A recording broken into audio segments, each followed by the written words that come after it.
What's going on, everybody? It's Childish. You're back out of the game, coming at you with another Summoner's War video. And in today's video, we're going to be taking a look at the new collaboration, the One Punch Man monsters, to see which one we feel may be the best one to go for if you're looking to go for those banners here. In addition to that, I did want to go ahead and let you guys know, if you guys haven't checked it out here, the server merge has recently been put into here, so we got a lot of rewards to go ahead and pick up alongside that. In addition to that, we do have a surprise challenge that you may not know about that I think just dropped like literally 8 hours ago during this merge.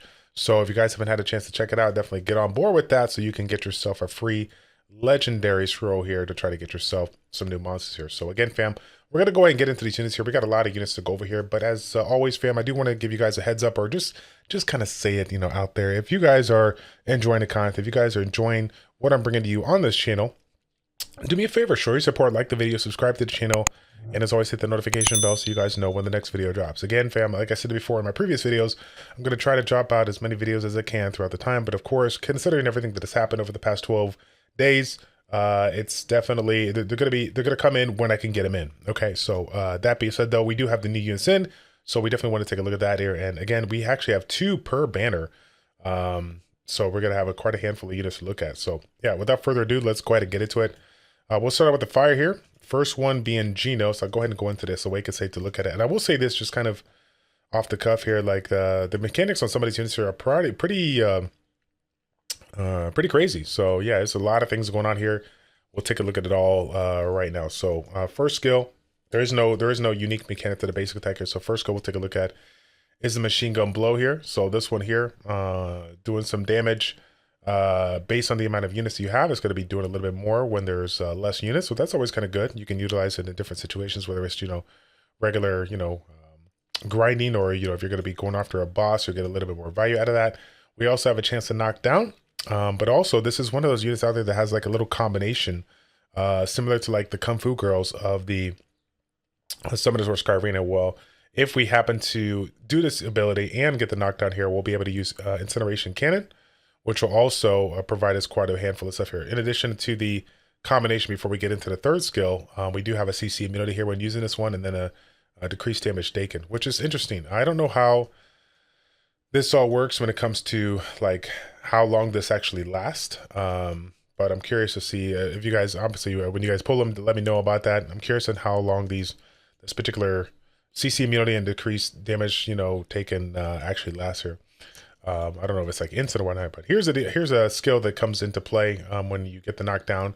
You have yourself a little bit of you get a little bit of a shield here. 27% of its max HP going onto a shield. You have an ability that's gonna ignore the target's damage mitigation effect here, and also has an ability that's gonna, or also has a mechanic that's gonna allow you to do a little bit more damage per 1% of the target's HP. So it's kind of cool. I will say this though, as you guys can see, there is a little bit of a mechanic here that provides an additional stun. The stun, kind of a low rate in my humble opinion, considering this is a skill tree. This is like the main skill for it, but it also has the opportunity to provide not only a defense down with a high chance, but also a level 1 mana regen for 20 seconds. So I think that's a pretty good add-on here. There's not a lot of units out there that provide mana regen speed up. Of course, it's conditional, but that being said, though, it's still really nice here. And again, similar to the skill 2, this also has CC immunity and damage, decreased damage taken out. So again, we have a way of mitigating a little bit more damage here, and essentially just being full on CC immunity here. So that's pretty good. Like I said, I mean, just looking at it on paper, looks pretty cool. I like this combination that it provides. But if I recall correctly, the chances of it, going in that route here, 63%, oh, sorry about that, 75%, 80%, excuse me, 80% chance to get that knocked down. So, I mean, technically there is a fairly good chance that it will combine to this. And so if it combines, despite the fact that you might not have the mana to do it, if you're utilizing on Soul Link and it just does it automatically, that is quite a handful of not only damage, but also just overall utility by means of stuns, by means of defense break here. That's a nice little combination if you're using that on the side here. So yeah. Overall, not too bad. Don't see anything that makes me want to say, oh my God, I have to pull this unit right away. But again, this is just a preliminary, analysis or analyzation. I don't even know what the word is, but yeah, we're just looking at it, the quick review here before we get into the summons. So Atomic Samurai here. Again, I know nothing about the One Punch Man, so if this is if I say any of these names like super wrong, feel free to slap me the next time you see me at one of these meetups here. Atomic Samurai here. First skill, basic damage, but it's going to be a little bit, combined with the max HP. We got that stun rate there, relatively good, but also has a CC immunity on this particular one here. So again, a lot of CC immunities that we're seeing so far. This particular skill, another basic damage with a little bit of a bleed and the CC immunity as well. Obviously, these first two skills are nothing really crazy here, but this is where it can get interesting here. It's going to be having a crit res on this one by 100%, right? So resisting the if I'm understanding it correctly, right? Resisting the ability for your opponent to crit on you, which is going to obviously reduce the amount of damage it does, considering the fact that all of our damage shielding units are generally built in a crit damage fashion. That's kind of good. Master Swordsmanship, we got the opportunity to do a little bit more damage and provide the defense penetration, but we also have a crit res down as well by 8% here that it looks like we put on the actual unit. But this is kind of an interesting skill because, as you can see, if you read this here, like depending on what happens here, the overall like ability, the Master Swordsman will increase depending on the critically hit, and then it will decrease the level if it doesn't critically hit. So a lot of things kind of going on in play. I'm really curious to see like how much of a mechanic, like how much does this just like cycle through and actually like do work here. But we'll have to wait and see. Like I said, there's a lot of things going on with some of these units here. So until we actually get them there, test them out, and see what they do, it's kind of hard to judge them just kind of by the book here as to what I see. So let me know what you guys think about this. To me, it's a cool mechanic, but I don't see this one being like one that could be just like super crazy unless this crit damage up can get super high. But again, there's certain mechanics that while it brings it high, it can bring it down as well. So I'm not sure, like once those multipliers are up there, like how long will that last? I'm not really sure how that will be. But and again, we'll have to see, wait and see here. I don't know if these units are going to be super crazy, but yeah, it is kind of cool. It is kind of cool nonetheless. Anyways, okay, let's get into the next one here. Guro, the water warrior here, who has the longest skill ever written in this game here, this skill 2. This to me is one of the units out there that I'm genuinely excited about, and we'll definitely go over that right now. So this one here has his regular state, and this is awakened state. He's going to be doing damage, and it's going to be increasing based on his loss of HP. So again, over time, depending on how low his HP goes, you're going to be doing quite a bit of damage. It looks like there's a fixed reduction of damage here. And then in addition to that, depending on if he's in an awakened state or not, we're going to be able to do a little bit more. And in addition to that, which is kind of cool here, if you utilize this one in a Soul Link fashion, which again, I think when you look at the skills here, you'll notice that it's kind of what he's made to do. We get ourselves an opportunity to increase the mana by 1. In addition to the first skill, we got the second skill, Water Stream, Rock Smashing Fish. Again, it's a super long skill. I can't even read it all. But this one here, going to be doing damage based on his attack and HP, and also has a little bit of a vampiric effect, providing a little bit of a damage drain here. In addition to that, we also have a fear ability. And then, of course, once again, similar to the first skill, if we're using it in the Soul Link in the awakened state, we'll get that mana increase. And then what really looks kind of cool here is that when it's attacking in the awakened state, if you are in there, you're also going to get that ability to be able to strip and provide the defense down here. So a lot of cool things coming into play when it comes to the awakened state. But of course, how does he get into the awakened state? What happens here? That's what we're going to go for. That's what we're going to go for right now. So again, depending on where your HP is at, you're going to have a reduction in the amount of damage that could be taken, as well as some damage that could be done for, between the other skills that we saw. Again, if you guys are familiar from the Summers for Sky Arena, he kind of reminds me of like a Water Trevor, right? A Water Trevor here, the Neostone Fighter. Obviously with some additional mechanics here. We have this level 1 Greatest Fear, which comes into play at the start of the battle. And then once, obviously there's things to essentially trigger it up. But once it gets at level 10, we'll use the Evil Deed, which essentially is that awakened state that it sounds like they're talking about here. And when in the awakened state, we're going to increase the damage dealt. We're going to have the CC immunity, and we're going to have every 3 seconds while awakened, we'll have the Greatest Fear level 1 down. So it looks like it's going to be dropping down here. So yeah, pretty interesting here. The awakened state, you have the invincibility, you have the immunity.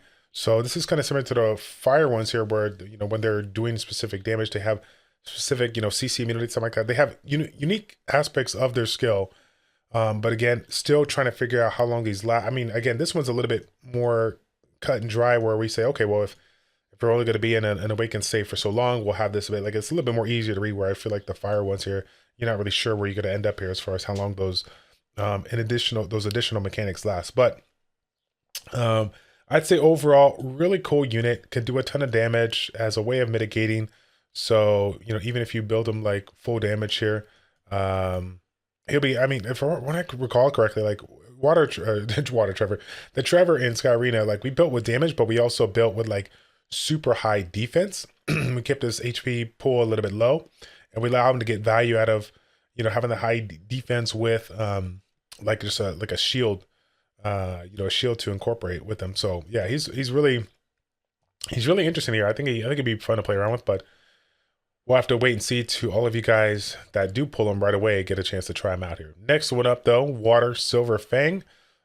This one here, I think quite a handful of people were talking to me about. They said this one is pretty unique as well. Now this is one of the units out there that actually has a mechanic on the first skill, so we definitely want to go over that here.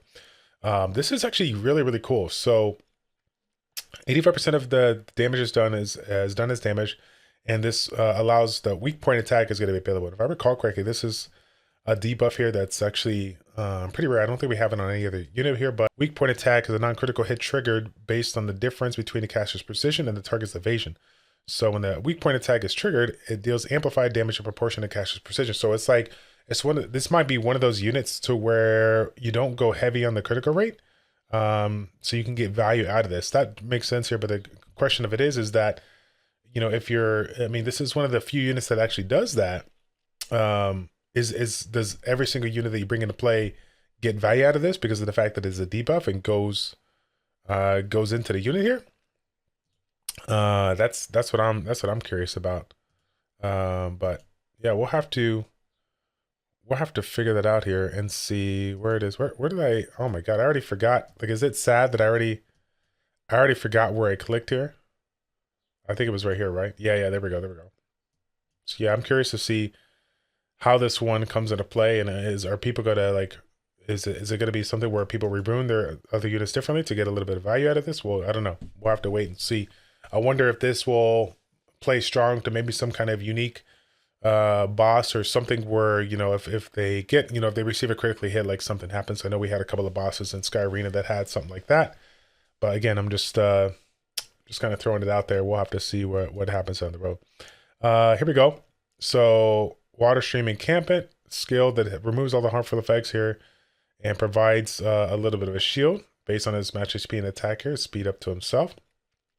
So that's kind of nice. Again, talking about that speed up here, very, very important when it comes to this particular skill. So the more speed you have, the more attacks you're going to do, the more attacks you're going to do, the more opportunities you have to utilize this special mechanics here. So that is kind of cool. This is something that will definitely have to be rotated in and utilized here if you're using it in a soul link fashion. If not, it'll just obviously cast over time. The Vacuum Fists, level 5 is the max here. So again, this one here is going to be doing damage. And it has the weak point attack available. So if you have the weak point attack, you recover a little bit of HP. And then you'll also get a level 1 attack down and have the potential to knock down. So overall, again, we'll have to see how the multipliers come into play, because again, not only do you have this weak point debuff here, you remember that you have to have the whole concept of having the high precision versus the target's evasion. Like, you're gonna have to build your units in a fashion to where they have a crazy amount of precision, right? So maybe down the road, if you're building the units out there, maybe it's not too hard to do it. I don't know. We'll have to wait and see, because it's weird, because we've never really had units out there that we try to go ham on precision, versus like critical rate, critical damage, attacks, so on and so forth. So again, I apologize in advance. Just got home, reading this kind of on the fly here. If something doesn't make sense, please feel free to correct me in the chat down below. I'm always looking to hear you guys' feedback. But it's basically, the water ones are very, very interesting. Like I said before, very unique mechanics here. I'm curious to see, like I said, if anyone is like really, really strong enough to kind of go for here. But moving on here, let's take a look at the wind ones here before we close off the video. Terrible Tornado, of all the unique names that they can give us. So they just stuck with terrible tornado. Again, I know nothing about One Punch Man, so I apologize if this is like her name. Like this is kind of standard, right? No unique mechanic when it comes to the basic attack. So looking on to skill 1 here. Skill 1, Psychic Throw, launches a projectile to deal damage 4 times, and if it targets a summoner, will increase the cooldown max with a certain chance. So it looks like there's a little bit of value to be had when you're utilizing this in a PvP fashion, whether it's Battlefield, Brawl Arena, whatnot here, because we get a little bit of bonus here to restart the cooldown for the summoner. Now, keep in mind that the rate is like 30%, so it's not super high, but again, it is something that's kind of nice to have, and it also provides that defense down. Now, next skill here, this particular one's going to do an AoE damage and also knockdown as well. So as long as they don't have any kind of immunity on there, we'll be able to take this one out. But if I recall correctly, somebody said something about this particular ability being able to, is this the one that strips? I don't think this one is. Okay, this one here, gains silent immunity, deals damage to the areas, and then knocks them down if the HP falls below a certain rest. So yeah, this one's very interesting. And maybe I'm reading this one incorrectly here, but we got this passive that triggers at 50%. And does, just regular damage, silence, and knockdown, which sounds pretty good, but I don't know how good it could be if the opponent has, immunity, or some of this right here. If we have the immunity, then we lose value out of the silence or knockdown. We just get a little bit of value out of the actual damage per se, but then also the cooldown is 45 seconds. So it's like, how useful can this be, after it's triggered one time? Because that just sounds like it sounds good, but the overall cooldown time. Look how high it is. Like when it's leveled up. Even when it's leveled up here, like it's still. I think it's still a relatively high cooldown marker. Maybe that's just me though. But I don't know. This one to me doesn't look like one that I'll be like gunning for. To me, she doesn't look like super crazy good. But I think I'm getting her mixed up with this one, Hellish Blizzard, which we'll take a look at it right now. This one here, basic attack is fine. Nothing going on here, right? Next one, ability Hellstorm. This one does damage. It's this area, within the area, yeah, once, and then silences the monster with the highest attack. Interesting. And then sends a tornado again to attack 2 times. So overall, looks like a lot of potential to do some damage here. And a really, really high, well, yeah, basically when it's maxed out here, 100% activation rate to do silence for 6 seconds, assuming that they don't have any kind of immunity. But I think this is the one that I was thinking about here. But I'll get to that in a second. This one here flips the ground, attacks enemies within the area, does good damage, and then also has this improvement of the damage if they're under a CC effect. So pretty cool. Also has a chance to stun. So a lot of potential here to do some really, really good damage here. If I'm reading that correctly. So is that so damage held out 50%? So would that be like a 50% up bonus from what we see here on the 750? Would that be like an additional 350 or whatever, putting this over 1,000? If that's the case, that's a pretty good, fairly high damage, unit here. But yeah, this is the one that looks kind of cool on paper, right? Continuous effect, the passive, has a ability like when you use a skill, when it's under 50%, you get the spell shield, which is good because it's just as strong, so it nullifies one skill hit. But also, to me, what really sticks out for her is that she's able to remove an immunity on a target when she attacks using a skill. Of course, it's not a straight like strip for all the other buffs here, but when it comes to immunity, this one can play really, really good, considering the fact that we do have some AoEs here that will allow you to, provide some additional, additional strips if people are using a lot of beneficial effects. But it's also a passive, and there's no kind of cooldown per se versus like what we saw in the previous unit, having an interesting passive, but also having a 45-second cooldown. So this one, again, looks kind of cool here. I will say this though, like there's none of these for me, and I know I'm going to get this right. None of these for me, like say, oh my gosh, I need to stop what I'm doing and get this. And let's put it out there because we know we're going to talk about this probably in its own separate video. But as of right now, I really can't go for a unit, and none of you guys can go for a unit, especially if you're free to play, because up until this point, they gave us the 30 summons here, the elite scrolls, and we cannot get these ones with our regular mystical scrolls, which is kind of crazy to think that is actually the case. You would think that they wouldn't do something like that. Definitely makes it seem very, very to pay to win. But considering all the changes that have been made in this game after the community's had a chance to talk to them about it, kind of share their opinions on it, and knowing the history of Summoners War Sky Arena, the family and what they have done to provide the resources in the events to make free-to-play players happy. I feel like they're down the road. There's going to be some kind of event within this next month or so that gives us some additional summons so that we can essentially get upwards of 200 summons to kind of go for a unit that we want. So for those of you guys that are like, oh my god, this thing is trash, and maybe let's give Comp to us a second here. Let's figure out if they're going to actually do that, because you're right. If they do not provide us at least 200 scrolls to get at least one of the units that we would like, it seems a little too pay to win, considering like summoners were a franchise and what they've done in their original game to provide a ton of rewards for the free-to-play community. Like without question, Summoners for Skyrage is one of the most free-to-play friendly games. They provide a grip of rewards. So to see something like this looks a little sus, looks a little sketchy, but I'm confident that they will do something to help us out here. Because yeah, having 30 scrolls and a 200 scroll banner that we can't do, that's just wrong. They shouldn't do that. They better give us some more. And from what I understand, up until this point right now, I think there's like I think I was talking to Total Diablo, and he was saying there was something like some 44 additional scrolls that we could have. So we're looking at 75 scrolls. We still need 125 to come out of us somewhere down the road here. So yeah, let me know what you guys think about these units here. If you guys are going for units, you're pay to win or pay to play, let me know what you guys think. Like which ones are the best units that you like. I will say this, I love I think it's both of the water units, Garo, Silverfang, I think are pretty cool. And then the Hellish Blizzard one with the passive strip, I do like those as well. The fire one, Genos, looks, fairly good. A lot of things going on. Like there's so many mechanics in these units here.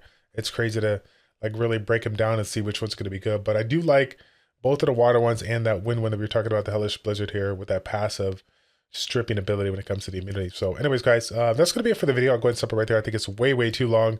Hopefully you guys got enough information to kind of give you guys an idea of what units you could potentially be going for. As always, fam, if you need to hit me up for anything, I got a link for the Discord down below, as well as my email, childish402@gmail.com, if you guys are curious on that. Oh, and last but not least, if you are looking to do some summons and you want those to be done on stream or in a video on the side where we can even get you on a voice call, feel free to hit me up as well, childish402@gmail.com. If you're going to do a grip of summons for these particular banners, we could definitely do make some arrangements on the side to go ahead and do, like I said, a video on the side with you on Discord, a private one, or we can do like a Twitch stream or YouTube stream or whatnot here, so that we can go ahead and do these summons for you live and see if we can get something nice for you, okay? That's going to be it, fam. Thank you all so much for tuning in. It's your boy Childish, Childish Plays, checking out. Take care, and we'll see you all in the next one. We're out.